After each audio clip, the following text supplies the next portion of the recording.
Have you ever wondered how travel and tourism came to be the global phenomenon it is today? Travel wasn't always about jet-setting to exotic locations or embarking on grand adventures. In fact, the earliest known forms of travel were far from leisurely. They were born out of necessity, with nomadic tribes traversing vast landscapes in search of food, favorable climate, and safe havens from conflict. These early humans were the first travelers, their journeys dictated by the basic needs of survival. However, as societies evolved, so too did the reasons for travel. Enter the era of ancient civilizations, where travel took on a new dimension. In ancient Egypt, for instance, travel was a crucial element of trade, and the Nile River became a bustling highway for the exchange of goods. The pharaohs also led military expeditions, with chariots and ships carrying soldiers across borders, transforming travel into an instrument of power and expansion. Similarly, in ancient Rome, travel was primarily for trade and military conquest. The Romans were known for their extensive road networks, which not only facilitated commerce but also allowed their legions to march swiftly across the empire. Travel became an integral part of their strategy for maintaining control over their vast territories. Yet it wasn't all business and warfare.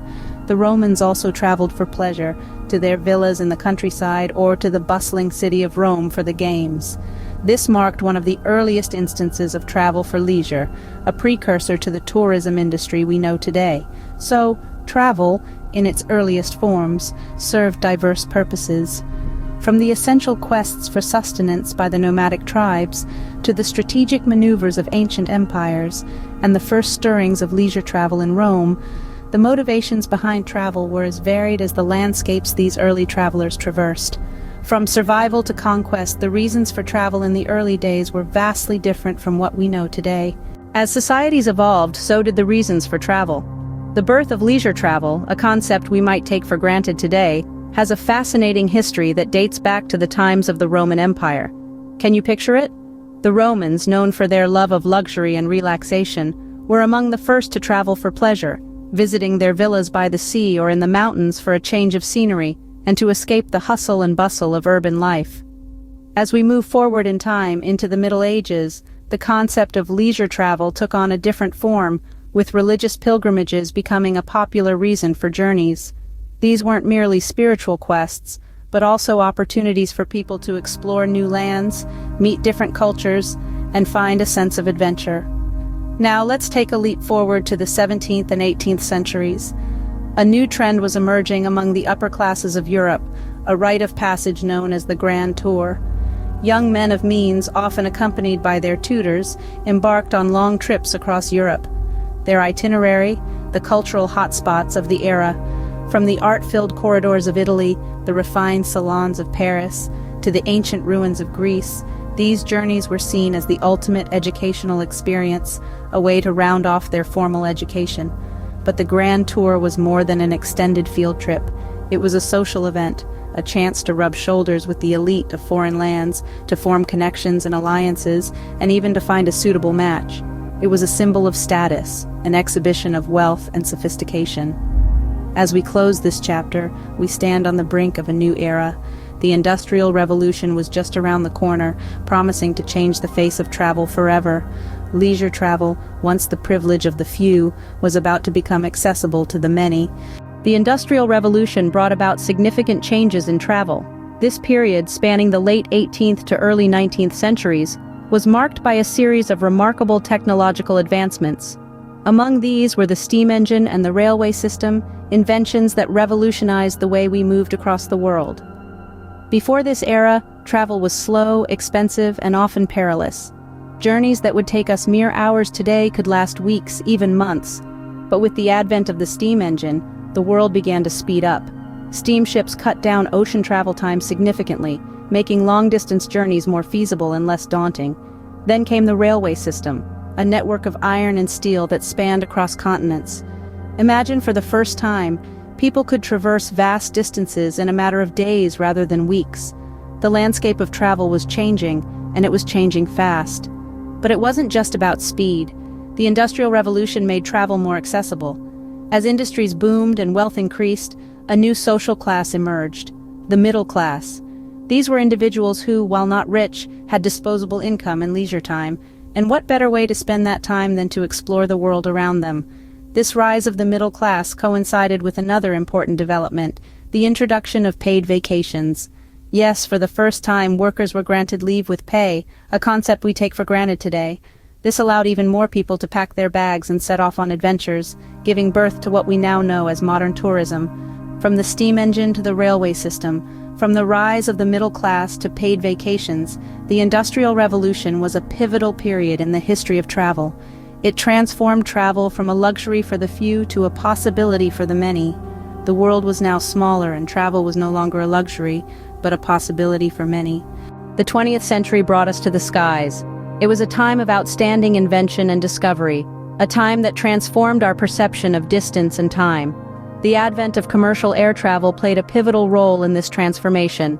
Imagine the world before this era, when crossing continents was a matter of months, not hours. The introduction of commercial air travel was like a lightning bolt that shattered these temporal barriers. Suddenly the world shrunk, and places once considered far-off lands were within reach. Flights, once a luxury for the few, became a reality for many, making travel faster, more comfortable, and more accessible than ever. The impact of this revolution on tourism was profound. Air travel didn't just change how we got from point A to point B, it changed our very relationship with the world. The globe was no longer a vast, intimidating expanse, but a collection of cities and landscapes waiting to be explored. The roar of jet engines became the soundtrack of a new era of discovery. Strangers became neighbors, cultures intertwined, and our understanding of the world expanded. The once exclusive club of long-distance travelers grew into a diverse and vibrant community of globetrotters. And with these globetrotters came growth, particularly in the hospitality industry. Hotels, resorts, and restaurants sprouted up around the world, catering to the influx of international tourists.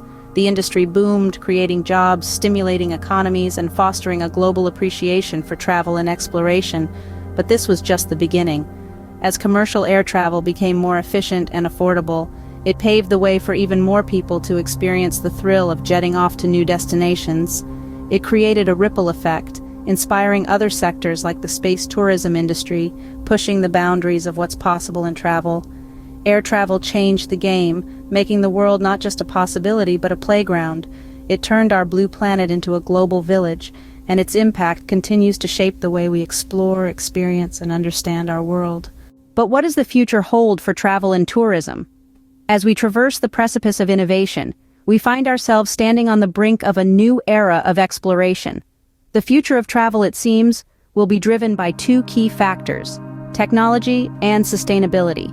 Firstly, let's delve into technology's role in shaping our travel experiences. Imagine a world where we can explore the Great Pyramids of Giza or the enchanting streets of Venice without leaving our homes. That's the potential of virtual reality. It's like a teleportation device, allowing us to experience different cultures, landscapes, and landmarks from the comfort of our living rooms. But more than just a novelty, it's a game changer, making travel accessible to those who may not have the means or the ability to journey physically. Then there's space tourism, a term that once only existed in the realm of science fiction. But today, we're seeing the emergence of this new frontier. Companies like SpaceX and Blue Origin are leading the charge, promising to take ordinary citizens into the extraordinary realm of outer space. It's an exciting prospect, offering us a glimpse into a future where interstellar travel could become as commonplace as catching a flight to another country. However, as we venture forth into these thrilling new territories, we must not forget the importance of sustainable travel. Climate change is a pressing issue, and our wanderlust should not contribute to the problem. We need to rethink our travel habits, opting for slower, more eco-friendly means of transportation, and supporting local economies in a way that respects and preserves their natural and cultural heritage. So as we stand on the brink of this new era, we find ourselves faced with opportunities and challenges in equal measure. As we look to the future, one thing is certain: travel will continue to evolve, shaped by our endless curiosity and the ever-changing world we live in.